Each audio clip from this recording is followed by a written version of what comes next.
أعوذ بالله من الشيطان الرجيم بسم الله الرحمن الرحيم رب اشرح لي صدري ويسر لي أمري واحلل عقدة من لساني يفقهوا قولي واجعل لي وزيرا من أهلي يا رب زدني علما يا رب زدني علما يا رب زدنی علما۔ السلام علیکم ورحمۃ اللہ وبرکاتہ۔ کیسے ہیں؟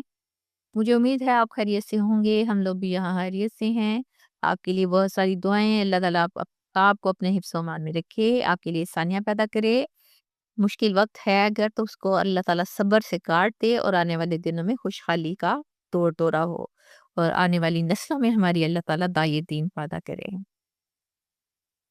آئیے دیکھیے پیچھے کیا پڑھا ہم نے پڑھا جب اللہ تعالیٰ کے فرشتے انسانی شکل میں حضرت ابراہیم علیہ السلام کے پاس آئے تو دونوں طرف سے سلام کیا گیا۔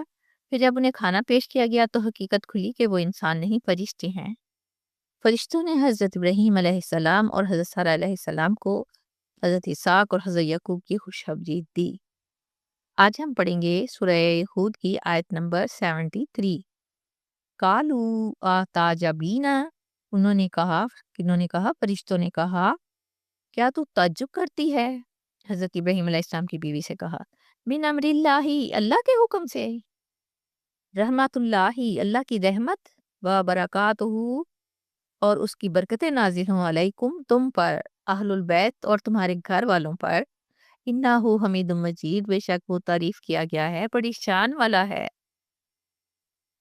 فرشتوں نے حضرت سارہ علیہ السلام کو حیران ہوتے دیکھا تو کہا تم اللہ کے فیصلے پر تعجب کر رہی ہو؟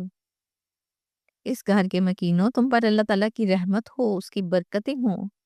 بے شک اللہ تعالیٰ کی شان بہت بلند ہے، یعنی جس گھرانے پر اللہ تعالیٰ کی اس قدر رحمتیں اور برکتیں نازل ہوتی رہی ہیں اور جنہیں ہمیشہ معجزات دیکھنے کا موقع ملتا رہا، کیا ان کے لیے یہ تعجب کا مقام ہے؟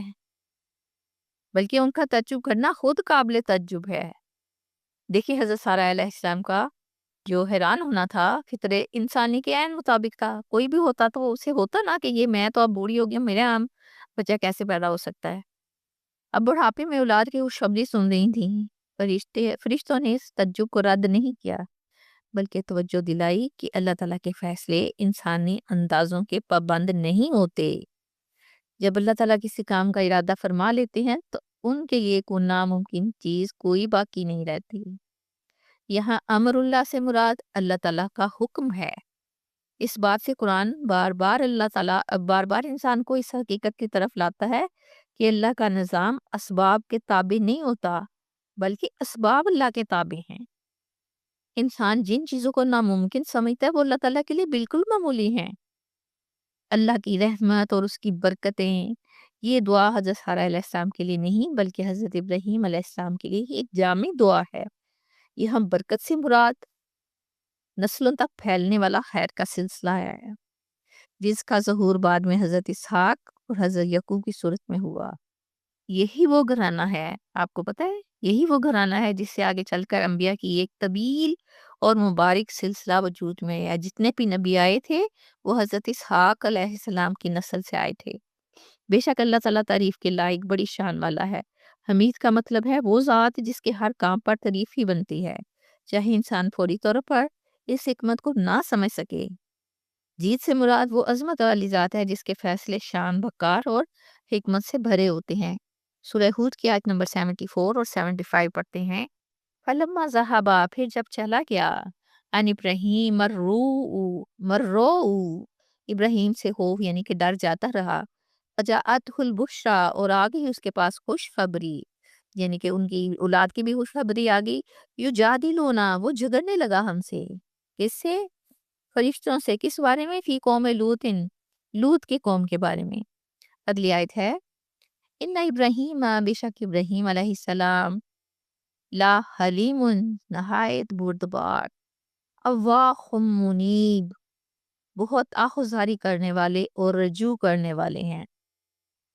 جب حضرت ابراہیم علیہ السلام کا خوف دور ہو گیا کہ آنے والے مہمان انسان نہیں بلکہ فرشتے ہیں تو وہ مطمئن ہو گئے، اور ساتھ ہی حضرت اسحاق علیہ السلام کی خوشخبری بھی مل گئی، تو دل کا اضطراب جو تھا، بے چینی جو تھی، وہ ختم ہو گئی۔ اب یہ اس بات کی علامت ہے کہ اللہ تعالیٰ اپنے نیک بندوں کے دلوں کو پرسکون وقت عطا فرماتا ہے۔ یہ خوشخبری انہیں ملی تھی وہ صرف اولاد ہی کی نہیں تھی، بلکہ یہ اللہ تعالیٰ کی خصوصی عنایت اور انتخاب کی نشانی تھی۔ اور جب انسان پر اللہ کی نعمت اور لطف کا احساس غالب آتا ہے نا، تو اس کے دل میں خیر خواہی اور شفقت مزید بڑھ جاتی ہے، عاجزی اور بڑھ جاتی ہے۔ تو جادلونوں کا مطلب ہے بحث کرنا۔ اب بحث کس بات پہ ہوئی ہے پوری ہے؟ انہوں نے حضرت ابراہیم علیہ السلام نے قوم لوط کے بارے میں فرشتوں سے بحث کی۔ اب یہ کیا ہے؟ حضرت ابراہیم علیہ السلام کا یہ رویہ ان کی رحمت قلبی کا اظہار ہے۔ وہ چاہتے تھے کہ قوم لوط پر اللہ تعالیٰ کا عذاب رک جائے، کیونکہ وہ عذاب دینے کے لیے آئے تھے نا، یا کم از کم کم ہو جائے۔ وہ قوم لوط کے لیے مہلت اور نرمی کے خواہاں تھے۔ دیکھیں کتنے عظیم ترین پیغمبر تھے کہ بدترین قوم کے لیے بھی خیر خواہی کا جذبہ رکھتے تھے۔ آیت نمبر 75 میں حضرت ابراہیم علیہ السلام کے بارے میں فرمایا جا رہا ہے کہ وہ نہایت بردبار، صبر کرنے والے اور جلد غصے میں آنے والے نہ تھے۔ حلیم وہ شخص ہوتا ہے جو سخت ترین حالات میں بھی جذبات کی بجائے حکمت سے کام لیتا ہے۔ قوم لوط کے لیے سفارش کرنا اسی حلم کا نتیجہ تھا، حالانکہ وہ قوم انتہائی بدعمال تھی۔ اللہ تعالیٰ حضرت ابراہیم علیہ السلام کی ایک اور صفت بیان کرتے ہوئے فرماتے ہیں کہ وہ بہت آہ و فریاد کرنے والے اور دل سے اللہ کی طرف متوجہ ہونے والے تھے۔ ان کا دل اللہ کے خوف سے اور اللہ کی محبت سے لبریز تھا۔ وہ مخلوق کی گمراہی پر تڑپ اٹھتے تھے۔ حضرت ابراہیم علیہ السلام قوم لوط کے انجام سے پریشان تھے، اور آخر میں اللہ تعالیٰ نے انہیں منیب کہہ کر فرمایا ہے۔ حضرت ابراہیم علیہ السلام کی پوری زندگی اللہ تعالیٰ کی طرف مسلسل واپسی کی زندگی تھی، یعنی کہ کب وہ اپنے رب سے ملیں گے۔ ہر معاملے میں وہ اللہ ہی کی طرف رجوع کرتے تھے، اس لیے ان کی گفتگو بھی اللہ کی حضور ادب، عاجزی اور خیر خواہی سے بری ہے۔ آیت نمبر 76 پڑھتے ہیں، یا ابراہیم، اے ابراہیم، اللہ تعالیٰ فرما رہے ہیں، اللہ تعالیٰ براہ راست بات کر رہے ہیں، اے ابراہیم آرز انہاسا، اعراض کر اس سے، یعنی کہ اس بات پر بحث نہیں کرو۔ انہو قد جاء، بے شک آن پہنچا ہے، امر ربی کا، تیرے رب کا حکم، وَإِنَّهُمْ آتِيهِمْ، اور بے شک وہ لوگ بے شک وہ آنے والا ہے ان پر، عذاب غیر مردود، ایسا عذاب جو ہٹایا جانے والا نہیں ہے۔ اس آیت میں اللہ سبحانہ وتعالیٰ براہ راست حضرت ابراہیم علیہ السلام سے مخاطب ہیں۔ اس سے اندازہ لگایا جا سکتا ہے کہ آپ اللہ تعالیٰ کہ ایک جلیل القدر اور اعلیٰ مقام رکھنے والے نبی تھے۔ یہ انداز خطاب محبت، قرب اور خصوصی تعلق کو ظاہر کرتا ہے، مگر اس کے ساتھ ساتھ ہمیں یہ بات بھی واضح نظر آ رہی ہے کہ اس خطاب کے ساتھ اللہ تعالیٰ کی حاکمیت اور فیصلے کی قطعیت، یعنی کہ ہونا ہے تو ہونا ہے، نمایاں نظر آ رہی ہے۔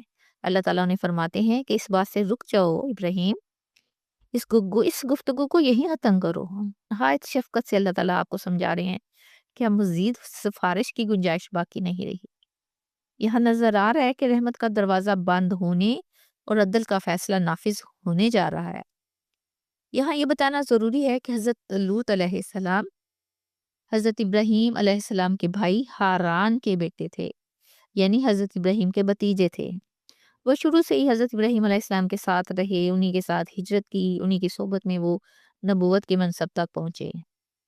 دیکھیں قوم لوط وہ پہلی قوم تھی جس کے مردوں کے ساتھ جنسی تعلقات بنائے، جس کے مردوں نے مردوں کے ساتھ جنسی تعلقات بنائے۔ اب اللہ تعالیٰ نے تو مرد اور عورت کو نکاح کے بندھن میں باندھا ہے نا، اور اسی سے جنسی رشتہ مخصوص کیا ہے۔ اس قوم نے فطرت سے بغاوت کی اور اس گناہ پر شرمندہ ہونے کے بجائے فخر کرتے اور سریعان کرتے۔ اس کے علاوہ راستوں میں بیٹھ کر آنے جانے والوں کو تنگ کرتے، بے عزت کرتے۔ پھر انہیں حضرت لوط علیہ السلام کی اصلاح سے نفرت تھی۔ آپ جب انہیں پاکیزہ زندگی کی طرف بلاتے تو کیا کہتے؟ تو ان کے ماننے والوں کو بستی سے نکال دو، کیونکہ یہ بڑے پاک صاف بنتے ہیں۔ یہی بات اللہ تعالیٰ حضرت ابراہیم علیہ السلام سے فرما رہے ہیں کہ اب اللہ کا حکم مان پہنچا ہے۔ یہ وہ مقام ہے جہاں مہلت کی تمام حدیں پوری ہو جاتی ہیں اور عذاب آنا ٹھہر جاتا ہے، اور پھر ایسا عذاب جو واپس نہیں لوٹایا جا سکتا۔ اللہ تعالیٰ کی عدالت کا حتمی اعلان۔ یہ عذاب کسی غصے میں نہیں، کسی ضد میں نہیں ہے، جلد بازی کا نتیجہ نہیں ہے۔